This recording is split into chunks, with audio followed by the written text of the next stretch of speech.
Salve pessoal, sejam bem-vindos ao Abre Chaves, eu sou o Pedro e hoje vamos falar de arrays.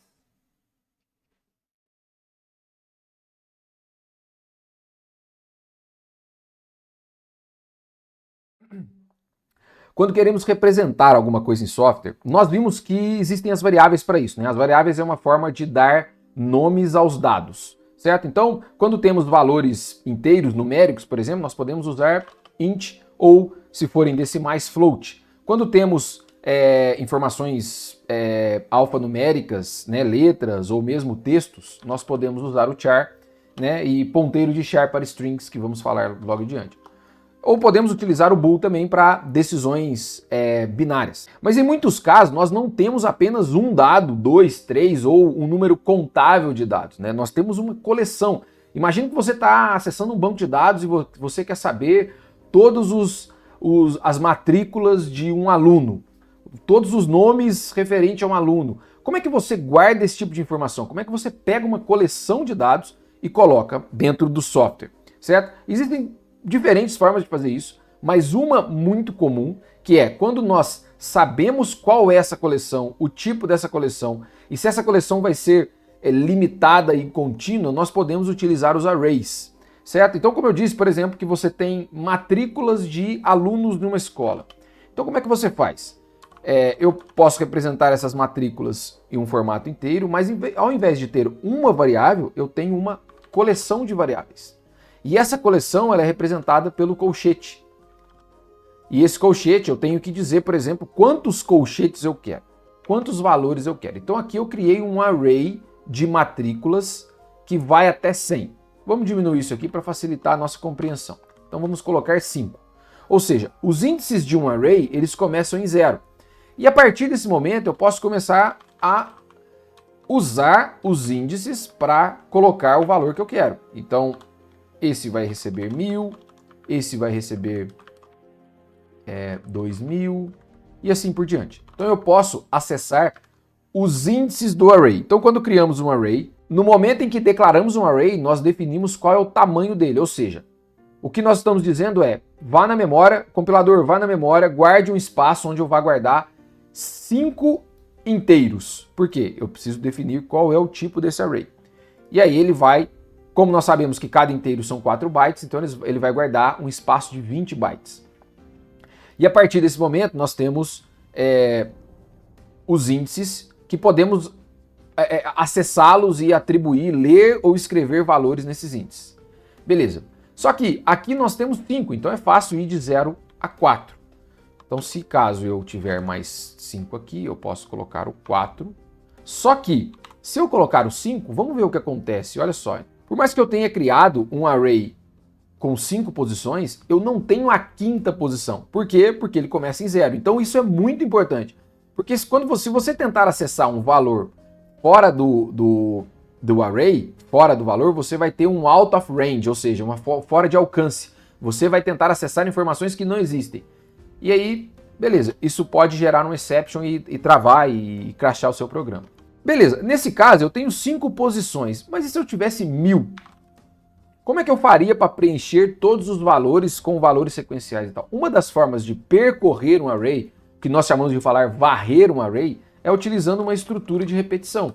Então o que nós podemos fazer aqui é usar uma estrutura de repetição, onde eu posso, como eu sei o tamanho do array, eu posso percorrer esse array um a um de maneira dinâmica, certo? Porque aí o for vai percorrer todas as informações. Então a cada, por exemplo, posição, ao invés de utilizar um índice pré-determinado, eu posso utilizar uma variável. E essa variável é o índice, ou seja, na medida que esse for sendo executado, ele vai acessando os índices desse array e aí você pode realizar a operação que você quiser. Então eu posso colocar aqui 1000 mais i, certo? E aí, enfim, ele vai preencher todas as 1000 posições desse array. Se nós repetirmos esse for, poderia ser no mesmo, mas só para mostrar que um for vai preencher e o outro vai exibir. Eu poderia aqui exibir o conteúdo desse array, ó. Olha só. Então, se eu executar o programa, beleza. Ele começou o preenchimento lá no 1001, preencheu os 1000 né, no primeiro for, e no segundo for ele só vai escrever na tela os 1000 até 1099, porque ele foi até são 1000 execuções, então ele começa no 1000 e vai até 1999. Então, no fundo, o que são os arrays, na verdade? Os arrays são ponteiros que acessam espaços contínuos de memória. Tanto são ponteiros, e se você não viu o vídeo de ponteiro, aqui ó, cardzinho aqui, vai lá para você entender do que se trata ponteiros, mas tanto são ponteiros que se eu escrever um ponteiro que chama match pointer, eu posso atribuir matrículas a ele. Opa!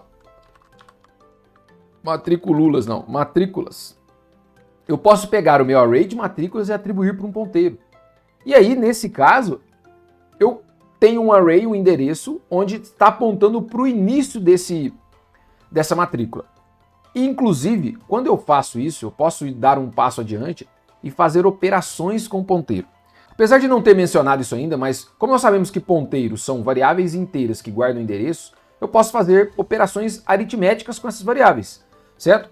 Corre o risco de cair em posições que não existem ou acessar dados de memória que não fazem parte do programa? Sim, pode, mas é possível fazer. Então, quando eu tenho um ponteiro de matrícula, se eu chegar e quiser escrever esse ponteiro, por exemplo, então eu vou escrever o meu, e lembrando que eu tenho que dereferenciá-lo, match pointer. Vou apagar esse for aqui para não exibir tanta informação. E executar, o que ele vai fazer? Ele vai mostrar a primeira posição, para onde esse ponteiro está apontando, que é o início do meu array. Então, o início do meu array, se nós olharmos no for aqui, eu preenchi com 1000, certo? A primeira posição é 0, porque o i é 0. Então, a primeira posição vai ser 1000 mais 0, que é 1000. Como esse ponteiro é um inteiro, ele sabe que em cada endereço ele vai apontar para 4 bytes contínuos. Se eu avançar para o próximo endereço, e como é que eu faço isso? Eu simplesmente pego o match pointer e incremento, certo? Estou avançando um endereço, ou seja, eu pego esse endereço e aponta para o próximo. E se eu repetir essa instrução, o que ele vai fazer? Ele vai mostrar o 1000 e o 1001, ou seja, eu consigo caminhar no array com o ponteiro que eu tenho e não necessariamente com os índices. Então, na verdade, o array, em tese, ele é também um trigger syntax de um ponteiro que aponta para dados contínuos. E diante disso, nós podemos fazer operações. Por exemplo, imagine que o tamanho do array foi declarado em algum momento. E eu preciso saber qual é o tamanho. Então, eu quero saber array size. Como é que eu sei o tamanho? Eu tenho o tipo do array e a quantidade que existe. Ou seja, o compilador sabe qual é o tamanho desse array, o tamanho total. Por quê? É a quantidade de posições multiplicado pelo tipo. Se é um tipo inteiro, normalmente são 4 bytes. Então, 4 vezes 1000 eu tenho 4 kilobytes, em tese. Correto? Então, se eu pegar e fizer um sizeof matrículas, ou seja, eu tenho o tamanho total do meu array.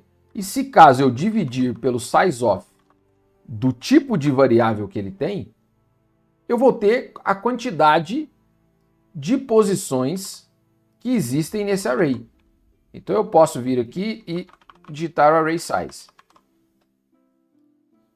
Executar, beleza. Eu tenho 1000 posições, beleza? Esse era o resultado esperado. E se eu tenho um array size, agora ao invés de usar o meu for um valor fixo, o que seria problemático, porque se eu declarasse um tamanho diferente, eu não conseguiria saber o tamanho do array. Então eu posso, ao invés de usar o tamanho fixo, eu posso utilizar o array size. E agora, ao invés de eu vou colocar i, por exemplo. Bom, e aí eu vou exibir cada informação desse array. Vamos lá. Olha só. E agora eu troquei, né? Eu tirei o meu, em vez de 1000, eu coloquei o i. E aí ele começa de 0 e vai até 999.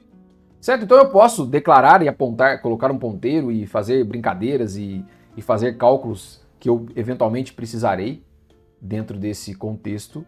E é isso. Como eu não falei de heap, existem também formas aqui, como aqui nós só declaramos as informações na stack. Mas há maneiras de você declarar um ponteiro na heap. Quando eu falar de heap, stack versus heap, aí eu vou mostrar como é que declaramos um ponteiro na heap, porque também temos que excluí-lo, porque aí fica uma instância dinâmica de um array. E aí quando ela existe, você tem que controlar o seu tempo de vida e também destruir quando você não quiser. Nesse caso, todas as declarações na stack elas são iniciadas na declaração e quando encerra o escopo da função, ou enfim, qualquer escopo no qual essa informação está, ela deixa de existir. Ou seja, o compilador marca como um dado inválido e aí ele pode ser sobrescrito. Mas, sem entrar muito em detalhes, isso era sobre o que nós precisávamos falar de arrays, que são estruturas extremamente importantes que resolvem grande maioria dos problemas que temos em computação.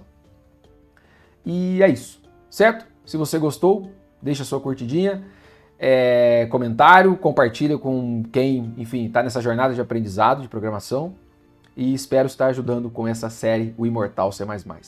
Então, vejo vocês no próximo, um abraço, até a próxima.